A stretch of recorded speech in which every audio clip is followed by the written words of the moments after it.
Assalamualaikum warahmatullahi wabarakatuh. Bismillahirrahmanirrahim. Alhamdulillahi rabbil alamin. Allahumma salli ala Muhammad wa ala ali Muhammad kama sallaita ala ali Ibrahim innaka Hamidum Majid.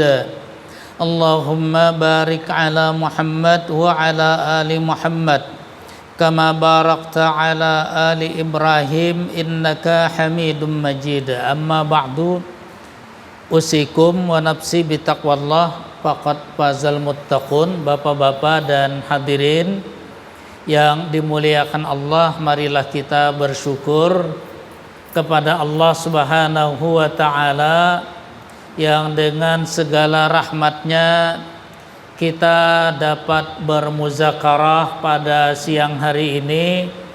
Mudah-mudahan dengan syukur kita Allah Subhanahu wa ta'ala berkenan menerima muzakarah kita pada siang hari ini dan mencatatnya sebagai amal saleh kita semua. Amin ya rabbal alamin.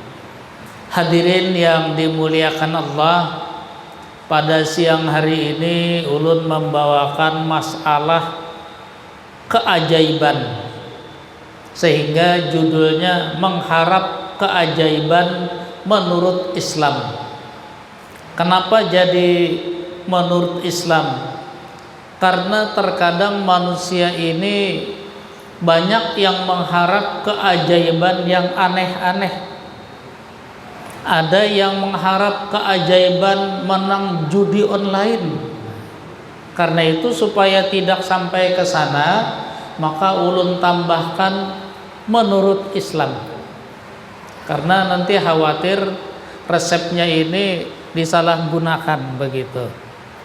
Hadirin yang dimuliakan Allah, manusia kita semua dalam kehidupan sering mengharapkan terjadinya keajaiban-keajaiban itu.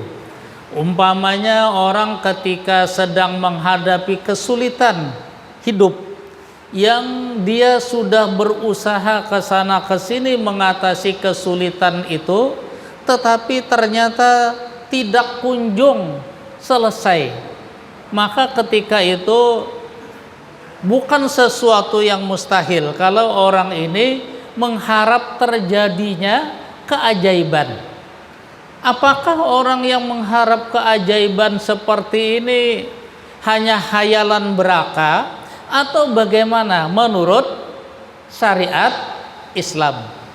Hadirin yang dimuliakan Allah, di dalam riwayat Imam Al-Bukhari, Rasul sallallahu alaihi wasallam bercerita tentang sebuah peristiwa yang betul-betul terjadi. Karena yang bercerita ini Rasul, dan cerita Rasul ini diriwayatkan oleh Imam Al-Bukhari. Artinya itu pasti terjadi, pasti benar.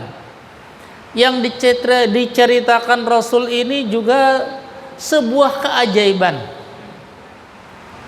Ceritanya dahulu, kata Rasul, itu jauh sebelum Rasul lahir, pernah ada 3 orang melakukan perjalanan, lalu karena sudah capek dan ingin istirahat, maka mereka berlindung dalam gua. Kenapa dalam gua? Karena ceritanya di padang pasir, tidak ada rumah-rumah seperti sekarang.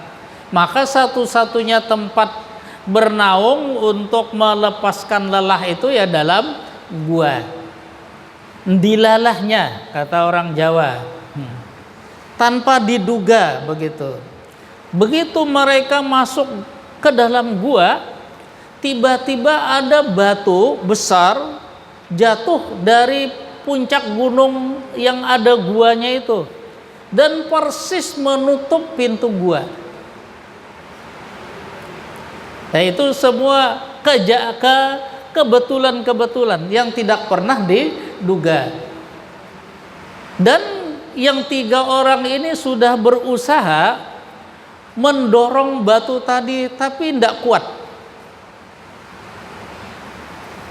Maka ketika itulah mereka berharap terjadinya keajaiban, karena kalau batu ini tidak bisa digeser, otomatis mereka akan terkurung selama-lamanya. Sehingga mereka sangat mengharap terjadinya keajaiban. Lalu karena mengharap ada keajaiban, mereka bertiga ini berusaha.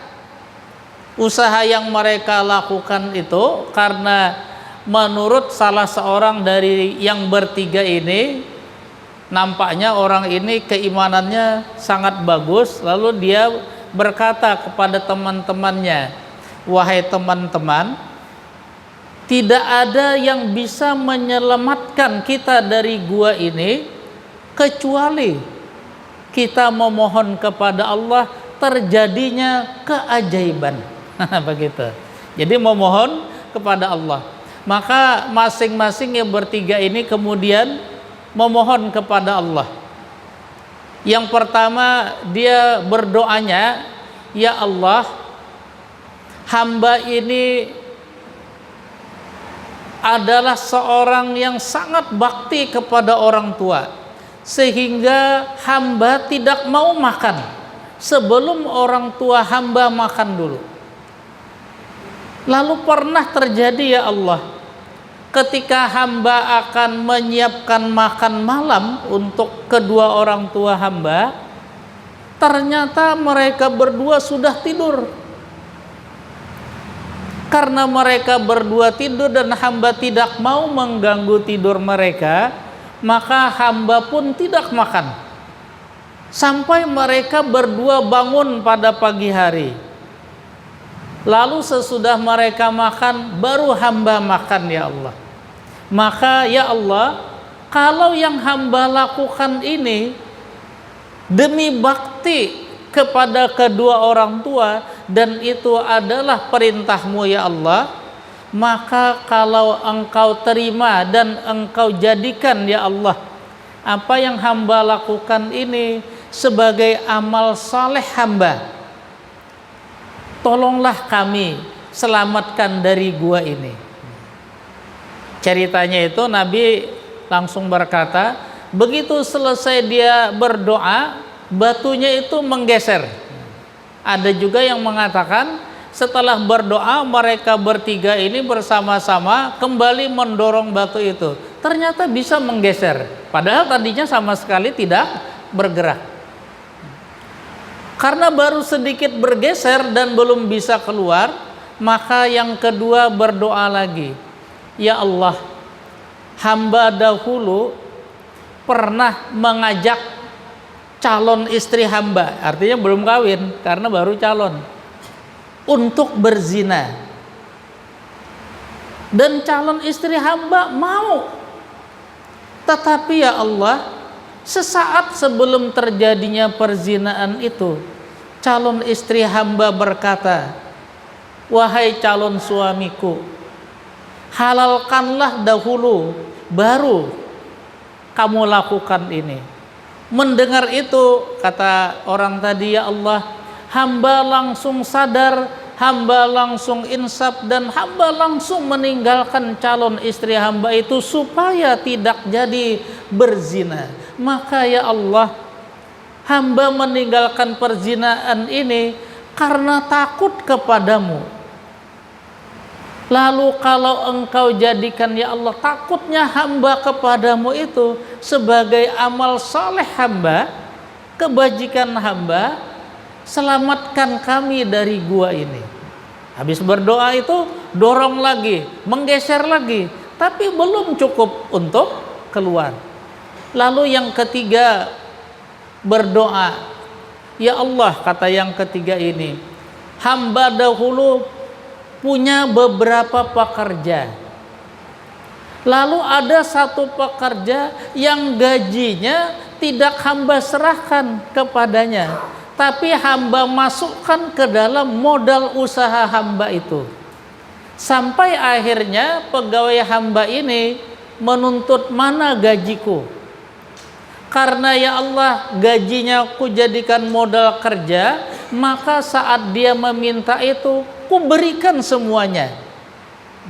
Uang gajinya dengan hitungan yang pas, dan ulun tambah ya Allah keuntungan dari modal kerja gajinya itu. Saya serahkan semua ya Allah kepadanya, dan dia bawa pulang. Maka ya Allah, kata orang tadi, kalau apa yang hamba lakukan ini artinya tidak mengambil apapun milik pekerjanya tadi, termasuk keuntungan diikut sertakan bermodal dalam usahanya tadi, maka ya Allah kalau ini Engkau jadikan amal soleh hamba, tolonglah kami.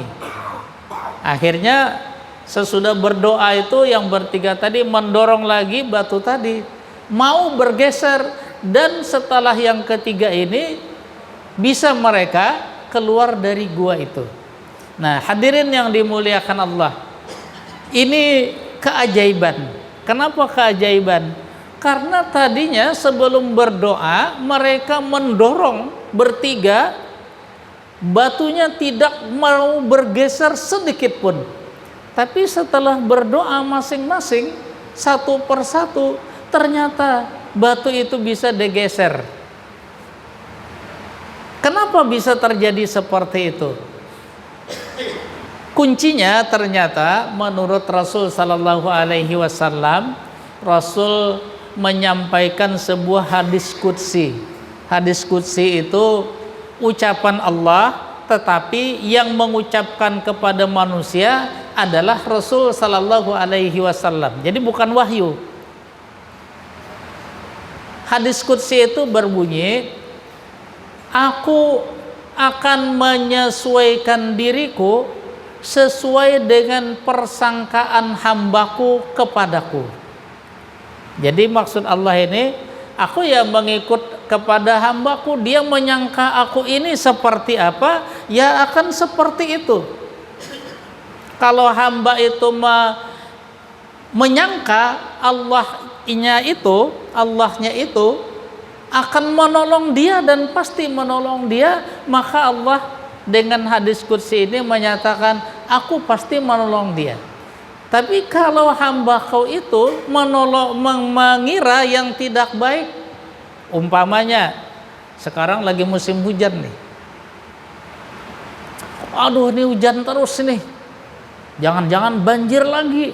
Nah, itu persangkaan dari manusia kepada Allah bahwa dengan hujan ini Allah akan membuat banjir lagi. Iya, kata Allah, akan kujadikan banjir betul. Artinya hadirin yang dimuliakan Allah, menurut hadis qudsi ini, kalau kita berharap ada keajaiban yang terjadi pada diri kita ketika kita sudah tidak tahu bagaimana jalan keluar dari masalah yang kita hadapi, maka kejadian yang diceritakan Rasul tadi adalah ajaran bagaimana bisa mendapatkan keajaiban tersebut, yaitu berdoalah kepada Allah dengan keyakinan di hati ini Allah akan menolongnya sebagaimana dia yakin Allah akan menolong. Ya Allah, hamba menghadapi masalah ini ya Allah, hamba sudah tidak bisa mencari jalan keluar bagaimana mengatasi masalah hamba ini, maka ya Allah hamba minta tolong kepadamu. Ketika dia mengucap hamba minta tolong, hatinya ini yakin Allah akan menolong. Tapi kalau hatinya nih, aduh ditolong gak ya? Ya nanti Allah juga tidak jadi menolong. Jadi artinya hati ini betul-betul berprasangka yang bagus, yang yakin kepada Allah. Tapi kalau di hati ini ada keraguan-raguan, semua tidak akan terjadi. Hanya itu saja. Jadi tidak ada amalan macam-macam. Dan yang tiga orang ini kalau dilihat dari cerita masing-masing itu bukan orang alim, bukan ustadz, bukan tuan guru. Yang satu dia hanya orang biasa yang berbakti kepada orang tua. Yang satu lebih tidak bagus lagi, dia hampir berzina. Tidak ada ustadz mau berzina. Yang satu dia hanya pengusaha, bukan ustadz. Tapi ketika mereka berdoa dengan keyakinan di hati, Allah pasti akan menolong, Allah pasti mendengar. Ternyata Allah sesuai dengan hadis qudsi tadi, aku mengikuti persangkaan hambaku kepadaku. Wa atubu ilaik. Assalamualaikum warahmatullahi wabarakatuh.